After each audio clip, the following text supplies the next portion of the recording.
Hi guys, in this video we'll be reviewing the Viltrox 13mm AF APS-C Z-mount lens for all you Z50, ZFC, and Z30 users.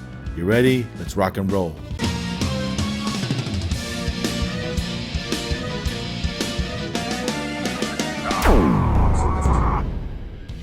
What's good guys? This is Vahagraphy. I'm Vahagan, your rock and roll photographer. Just like my intro says, the 13mm Viltrox AF lens. This is an APS-C lens. So this is the review. This is my review of this lens. We're going to put it through its paces, video clips, photography stills. And by the way, guys, I'm in beautiful Las Vegas, Nevada at the Wynn Resort and Hotel. We'll be going around Vegas, taking some photography stills around the Wynn. We'll do some video clips as well with this lens. How good this lens really is. At $430, the price seems very appealing. If the images and video clips look as nice as this lens looks cosmetically, then we're in good shape, because this lens looks really nice from just looking at it. Feels solid. Here's the rear, and like I said, this is an APS-C lens, 13mm 1.4 STM ASPHEDIF lens. The focus ring is smooth. It's got an aperture ring right on the lens, and it feels really smooth and solid as well. So real quickly guys, before we start the Viltrox review, if this is your first time here on Vahagraphy, this is a place where we talk all things photography, whether it's reviews, whether it's live streams, whether it's, you know, photography work, tutorials, whatnot. Go ahead and subscribe, guys. It motivates me to produce more content. And do me that favor, subscribe if you have not already. And one other thing, hit that like button, guys, because the more likes we get, the more these videos are seen, thus the channel growing.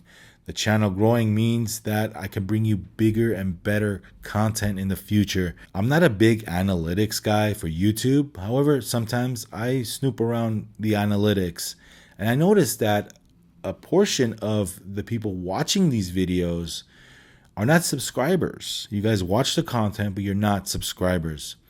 So guys, subscribe. This is a fun place for photographers, for people that want to learn, you know, to hang out and to interact and watch the content and just talk all things photography. So again, it motivates me. Go ahead and subscribe if you're not a subscriber, and hit that like button. Thanks. All right, guys, so let's get started with the 13mm review. Like I said, it's $430 APS-C, so you're getting about a 19mm, you know, full frame equivalent focal length with this lens. It does not weigh. It's not that heavy. However, it's a little heavier than the other Viltrox lenses that I've tested, and I can see, you know, many usage for this lens. Whether it's wide angle shots, whether you're vlogging, you want something wider than a 16, which will give you about a 24mm equivalent. This will be a little wider, so it's a welcoming sight. It's not that heavy. It's hand holdable. It feels good in the hand. And yeah, we're super excited to check this lens out. Like I said, it doesn't cost too much, under $500, $430 US. You're going to get a little bit of bokeh with the 1.4, depending on how close the subject is from your camera, from your lens. But we're going to test all those things out. So photography, video, and all that good stuff. So stick around. Let's get started with this review right now. All right, guys, let's go. Hey guys, so this is 13mm on the Nikon Z6, doing this video clip right here, right now, DX crop mode. So the Nikon Z6, 4K 24p, tripod and the camera is set right on the edge of that table. Let me show you. There's the camera right there. There's the camera right there, and it's not too far from the table, as you see there. So yeah, guys, it works good. I think I have it on autofocus. The camera automatically switches from FX full frame to DX if you're using a full frame body with this 13mm APS-C lens. The Z6 automatically shifts to DX.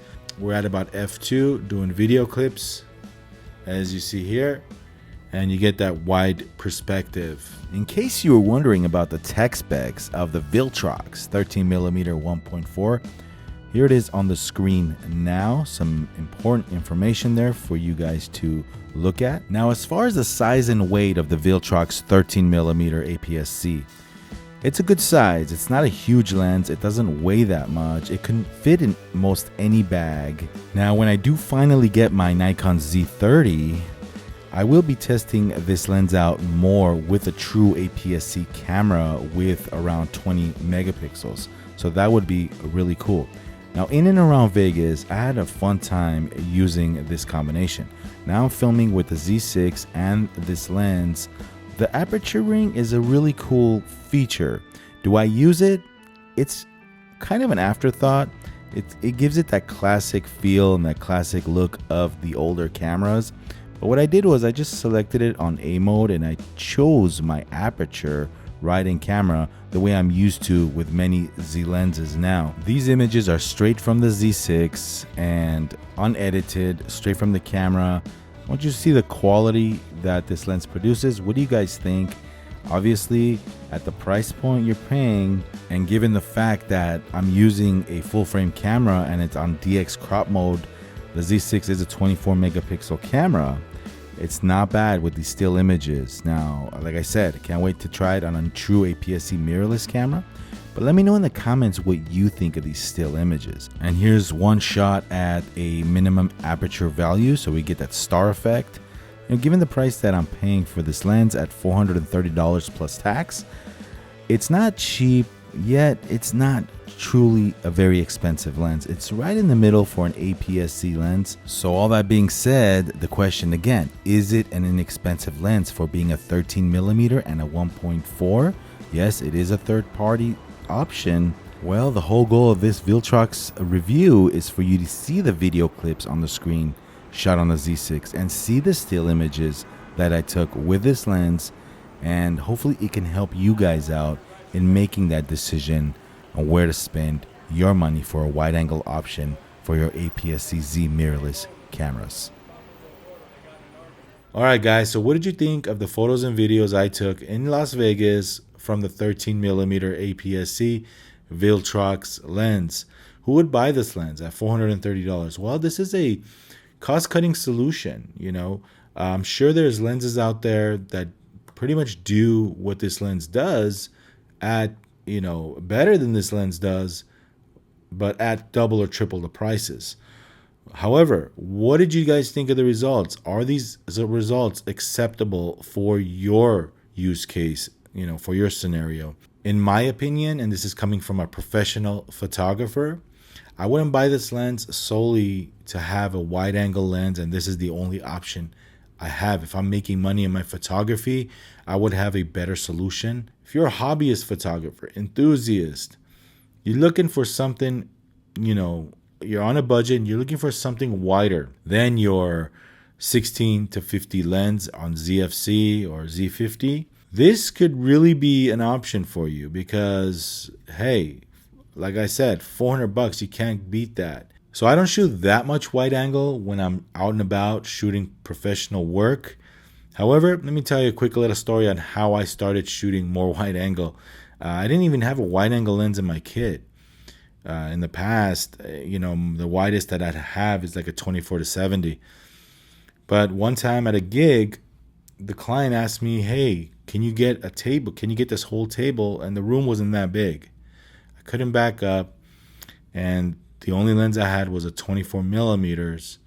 And I raised the camera up and still the table was cropping out. You know, it was not wide enough.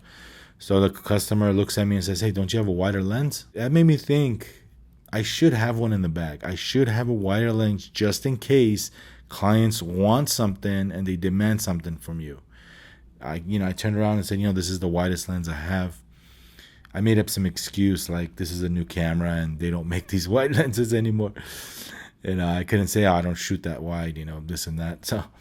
So yeah, you never know when a client's going to want a wide shot. So it's good to have. And like I said, this is APS-C and you might be a pro that really doesn't shoot APS-C.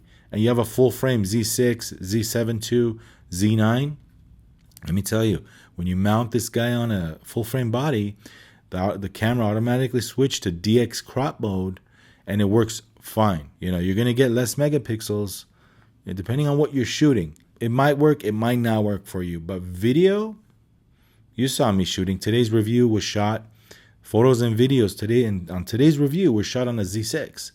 A Z6, guys, that's a 24 megapixel camera.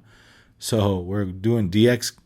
How many megapixels is the Z6 on DX crop mode? So you can get away with it. It's not all about megapixels.